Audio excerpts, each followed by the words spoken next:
Alright guys, so this is how Japanese Spider-Man came into the fold in the Spider-Verse vs Venomverse storyline. It's a really neat inclusion because they specifically go out of their way to give an upgrade to this version of Spider-Man, and we're also introduced to his version of Venom. Before we really get into it, I want you guys to have a pretty good grasp on the Spider-Verse vs Venomverse storyline, because I know it can be kind of intimidating for people that aren't caught up with all these multiversal stories. I'm the same way. Basically, the Spider variants are connected to the Great Web of Life and Destiny. I know most of you guys know that. The Great Web has an actual physical embodiment, or an essence, called the Web Heart. On the flip side, all the Venom variants in every universe are connected to one overall symbiote hive mind, with its singular essence being called the hive mind. So the goal of these forces is to grow, flourish, and expand throughout the multiverse. But they believe that eventually there won't be room for both the Spider-Verse and Venomverse to coexist. So they've selected champions from each side to compete against each other. Whatever side loses will cease to exist. So the stakes are pretty high, and the Spider-Verse is gifted a new member in Takuya Yamashiro, the Japanese Spider-Man. He is replacing Weapon 8, a spider variant that was kind of raised in the same manner of Wolverine. He tried to convince the spiders that they should kill in order to try and save their Spider-Verse. Obviously the spiders weren't down with that, so they got rid of him, which obviously leaves the door open for Japanese Spider-Man to come into play. On the other side of the coin, the Venomverse is gifted a Venom variant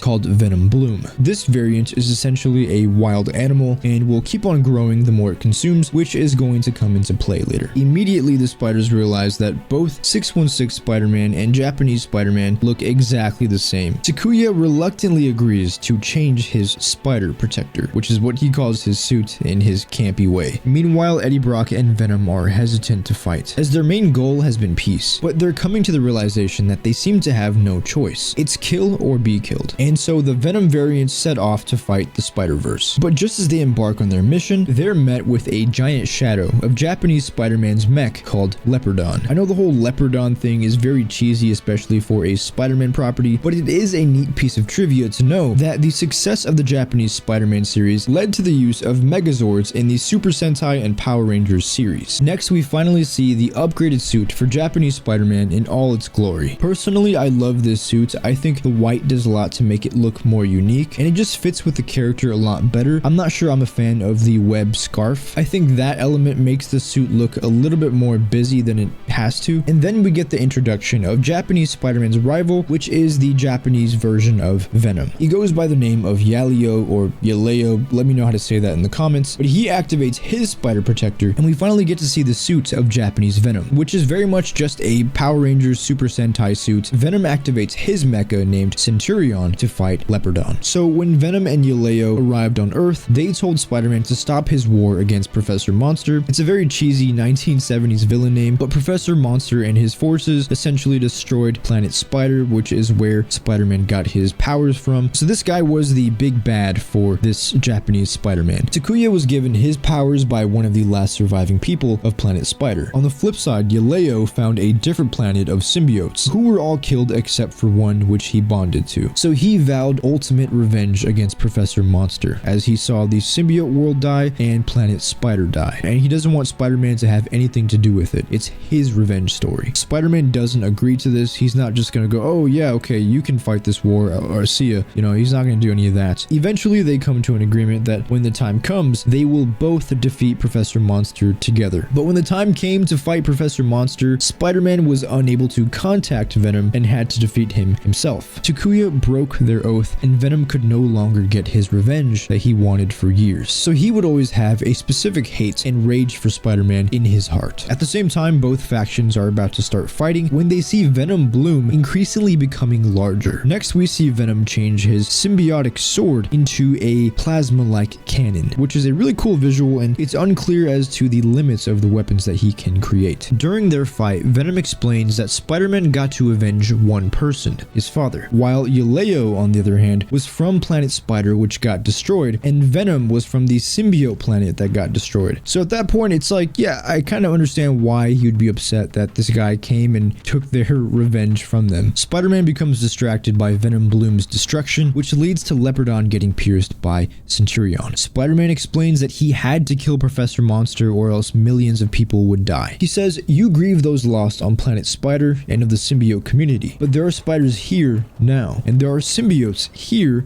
now, and they will die if we do not act. So strike me down if you must, but I will fight for the living. Venom turns his sword into his cannon and says, then you'll die in this place, but not alone, as he was actually aiming for the Venom Kaiju. The monster consumes both Megazords, but Spider-Man and Venom are able to escape. So Venom Bloom has now consumed both mechs and is able to control the plasma cannon, which he shoots directly at the prime versions of Spider-Man and Venom. Peter initially tries to protect Eddie, but Eddie throws Spider-Man out of the way and takes the blast to the arm. Then Japanese Spider-Man and Venom self-destruct their mechs, killing Venom Bloom. This issue concludes with Peter giving a blood transfusion to save Eddie Brock's life. The coming together of the Venomverse and Spider-Verse is not what the Hive Mind or the Web Heart wanted. They decide that the only way for this to truly end is now with all-out war, as mind-controlled armies of the Spider-Verse and Venomverse set out to kill each other. Stay tuned for more comic recaps. Thank you guys so much for watching, and I will see you next time.